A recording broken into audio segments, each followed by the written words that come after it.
Të dhënat nga Drejtoria për Udhëheqjen e Librave AMS në qytetin e Gostivarit flasin për trendin në rritje të emërimit të foshnjave të lindura me emra modern dhe me kuptim kombëtar.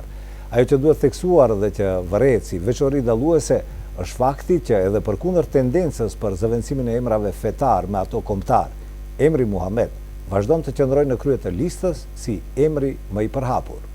Ndryshe nga e kaluara ku shumica e fëmijëve pagëzoheshin me emra që vinin nga thesari fetar, sidomos 7 viteve të fundit, vërehet tendenca e pagëzimit të fëmijëve me emra modern apo me motive kombëtare.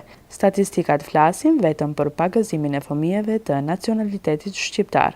Ajo që duhet theksuar dhe që vërehet si veçori dalluese është fakti që edhe përkundër tendencës për zavendësimin e emrave fetar me ato kombëtar, emri Muhamet vazhdon të qëndrojë në krye të listës si emri më i përhapur. Vetëm gjatë vitit 2013, me emrin e të dërguarit të fundit të krijuesit të gjithësisë, në regionin e Gostivarit janë emëruar 34 foshnje, apo rreth 3% e numrit të përgjithshëm të foshnjeve të lindura gjatë vitit 2013. Ky trend ka vazhduar edhe në vitin 2014, ku me emrin Muhamet janë pagëzuar gjithsej 36 foshnje.